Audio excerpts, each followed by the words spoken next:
Shalom, Israel. This is Bishop Nathaniel. The Israelites have been scattered across the four corners of the earth, as prophesied in Deuteronomy, the 20th chapter.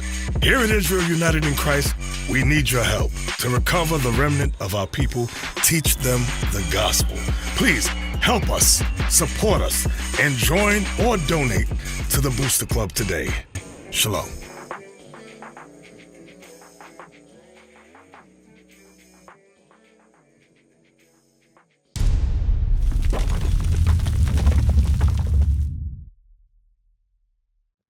Today's topic is entitled Gentile Christianity, Salvation Without Obligation. Salvation without obligation. In the world, you have two gospels. You have Esau's gospel, and you have Jacob's gospel. Two different types.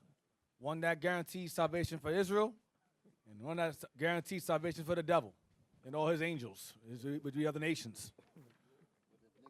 With the coons under them, the two-thirds and friends. So we're going to get 2 Corinthians 11 and 4. 2 Corinthians 11 and verse 4. Now, this class is not going to be easy, so I need y'all to pay attention. I better talk less, you're going to be confused. I ain't going over it again. 2 Corinthians 11 and verse 4.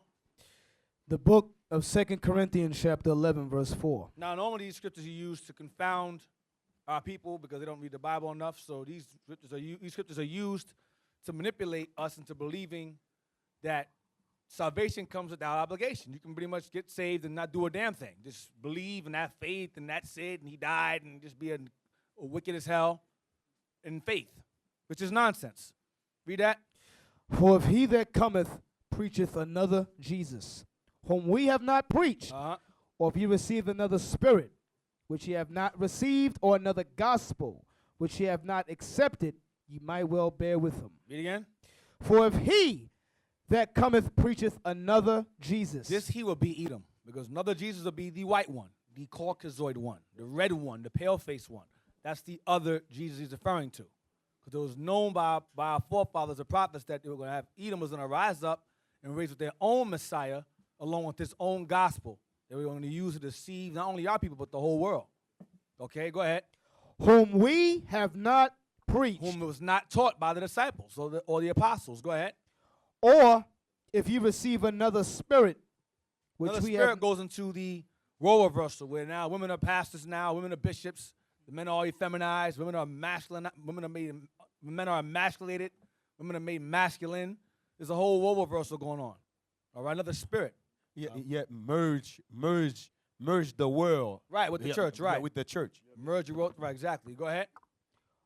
Or if you receive another spirit which ye have not received, or another gospel which ye have not accepted. Or another gospel. Another gospel will be a gospel that guarantees salvation for all people. And all people don't require to be saved in the first place. Saved from what? All nations can be saved from what? What are they being saved from? So again, that's another gospel. That's another good news for someone the good news doesn't belong to. The other nations are going to get bad news, not good news. In fact, our good news is their bad news. So they made our good news theirs also. Go ahead.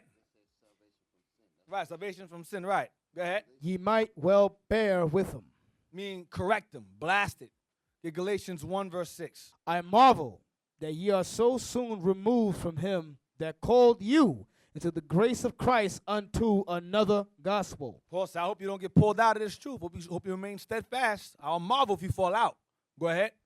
Which is not another, but there be some that trouble you. Read the bottom of verse 6 again, the bottom of it. That called you into the grace of Christ unto another gospel. Unto another gospel. Go ahead. Which is not another. Why? Because they use the same book. They use the same precepts, the same verses, the same letters of Paul, The same disciples, the same letters to the disciples. They use the same exact thing, but they teach something opposite of what the gospel is saying. Go ahead. But there be some that trouble you And would some that trouble you. Go ahead. and would pervert the gospel of Christ. We face it out on YouTube. Some that trouble us and would pervert the gospel. Go ahead. But though we or an angel from heaven preach any other gospel unto you than that which we have preached unto you, let him be accursed. Let them be accursed. If they teach something contrary to what you was taught already, you let them be accursed. That goes for the 2/3 and friends. That goes for the heathens. That goes for all of them. Let them be accursed. Go ahead.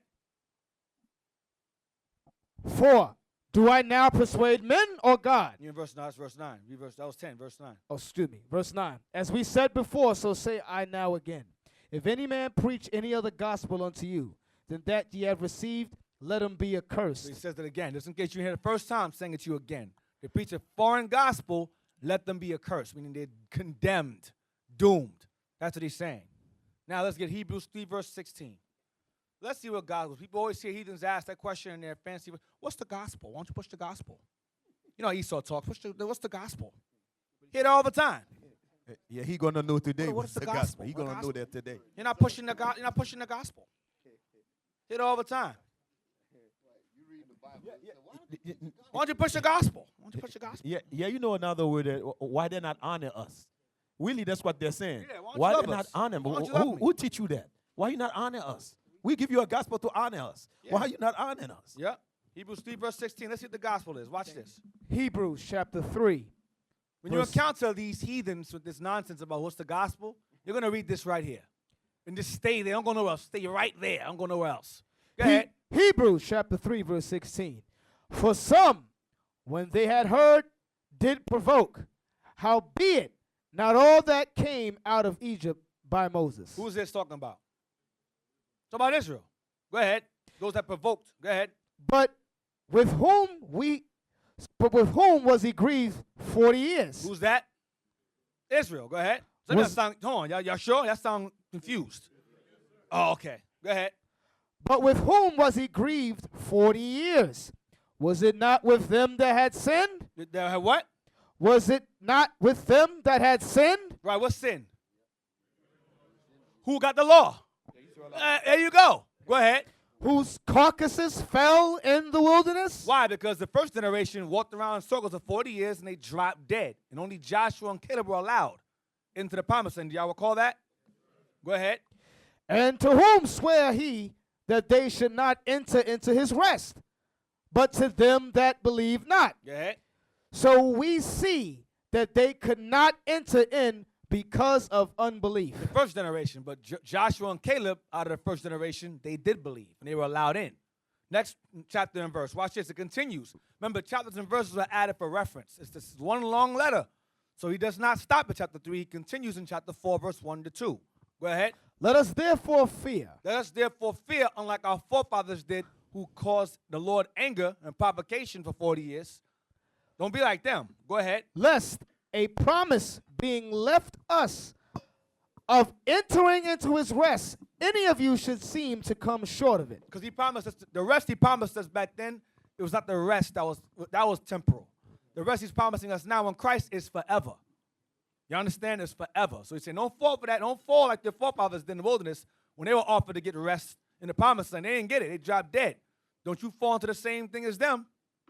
Because we're promised eternal rest. Go ahead, watch this. Read verse 1 again. Let us therefore fear, lest the promise being left us of entering into his rest, any of you should seem to come short of it. Watch this, verse 2. For unto us was the gospel preached. Stop. For unto us, Laba, us, read again. For unto us was the gospel preached. Was what preached? The gospel preached. For unto us, the disciples, was the gospel preached. Watch this. As well as unto them. Stop. As well as unto them. Who's the them? Israelites. Israel when? In the wilderness. So what is the gospel? The gospel is the laws of God. That's the gospel. Coupled with faith in Christ. That's the gospel. But it pertains to the Israelites. Reading verse 2 again. For unto us was the gospel preached, as well as unto them. And so the same gospel we received from Christ was the same gospel Moses gave to Israel in the wilderness. It's the same gospel. Nothing changed. It pertained to Israel. It was given to Israel, for Israel. That was it. And we had our little pets with us, our little slaves, our little dogs with us. They were present there. The new argument is, well, we were heathens that were there. Of course they were. Let me give you an example. Let's say my dad says, I'm a child. My father says to me, listen, I'm going away for a while. Keep this house clean. And my pet is there. My dog is there present. Does that pertain to him? Is he talking to my dog? No, that's what heathens are to us. They're the pets. They're your pets. They're present. You know? What is the dog's name? Cujo. Let's eat him. Cujo. Listen, Master said, Dad said we got to wash dishes. He ain't talking to the dog. The dog is he's present. He's in the audience. But he's not talking to them. They were there because their master had laws to follow. And they had to follow suit. Right? For example, if your dog at the doghouse, he got to follow your rules in your house anyway. But Deacon Nathan, the white folks understand that. Even though signing the civil, whatever laws they pass, they was not signed it for us. Right, We were still in captivity. Right. So their laws, we know they had nothing to do with us at that time. Right. Now we so coolest now, we say that we involved in it. But the white man knew his laws was only for white folks. Right. Hey, John, I got a perfect one for you. You know how in the Constitution, right, it says that all man is created equal. Right. Right? When the white man wrote that law, and did he mean everybody is equal? Who was he was referring to? He was talking about his peers, the Edomites, the white people that's ruling. All of them is equal because back then a slave couldn't testify in court against another against the so-called white man. A slave he was considered 3/5 of a man. He was considered property. So, so when they said all man is created equal in the Constitution, they talking about themselves. They ain't talking about it. Right. The Bible, it says all men is referring to all Israelite men. That's our Constitution. It don't pertain to y'all. Well, unless, of course, you're referring to the slave laws, then it pertains to you.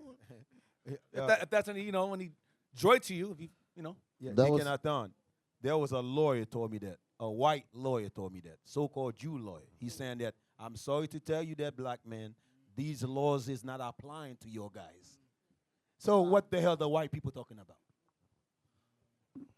Go ahead, Deacon. Because Deacon Malachi made the point. I just wanted to make sure that y'all fully understood what he was talking about. The actual case in history is the Dred Scott decision. Right. That was the actual case where that actually came up, where they said it was erroneous for this man to try to sue in a court where he's 3/5 of a man. That's what that was. They said it was erroneous. Wow. Acts 15. So now we know the gospel was preached to. It was preached to the disciples as well as unto our forefathers who died in the wilderness because of unbelief of it. They did not believe it. They didn't have any faith. Matter of fact, go back to Hebrews again. I think I missed something. Hebrews 4:2 again. Go back to that. Hebrews chapter 4, verse 2. Yeah. For unto us was the gospel preached, as well as unto them. But the word preached did not profit them. Why? Go ahead. Not being mixed with faith in them that heard it. That's the part. Read again, the top. For unto us was the gospel preached, as well as unto them. Go ahead. But the word preached did not profit them. But the word is the gospel. He's calling the gospel the word now. But the word, which is a law, preached unto them, go ahead. Not being mixed with faith. They didn't have any faith along with it, go ahead. In them that heard it. That's why they would offer up all kind of messed up animals. Lame animals, sick animals, one eye, one on crack. They didn't care. They didn't care about it. They said, listen, man, whatever, here's an animal. I'm sure I'll be fine. Because their faith was not there, because the animal was a sign of your faith. The stronger the animal, the best your faith was. Then, of course, Christ was a shadow of those things. You understand? But Israel didn't care. Say, hell with that, man. Here, just give him a lamb with one leg. He'll be all right. It's still breathing, right? Who cares? That's what their mind was. I'm glad you say that, brother. Because you saying that depend what their work was, that's where their faith was leaning at. Meaning that if they didn't give a perfect animal, that means their faith was weak. Right. You know what I mean? Or whoever give the perfect animal, there was those who believed that I messed up. I confessed it. I got to give the best for what I did. Right. But the wicked Israelite, they say, you know what? Like you said, the hell with that. Just give him the animal they're about to get killed. Just give. That's your faith. Or give him a sick one. That's your faith. Yes. It's the same faith we deal with Israelite today. Right. You understand? Some of us, we are about the commandments. Some of us, we don't. Or you had some, if you flip it around, you had some who offer the best animals and do the worst things behind closed doors. We flip it around. They didn't believe, they had no faith either. They offer animal, I committed sin, oh well, I'll offer an animal, I'll be all right. Because they lack faith as well, along with their works. Either one or the other. Shalom. This is Bishop Nathaniel of Israel United in Christ. Please subscribe to our YouTube channels. Stay up to date with our latest events, music, and classroom lessons.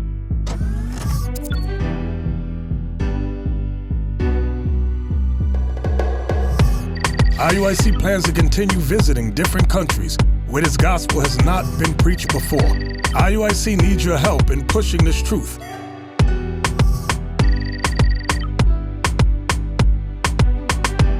So join us. Subscribe to our Instagram, Facebook, Twitter, and podcasts, and stay up to date with us.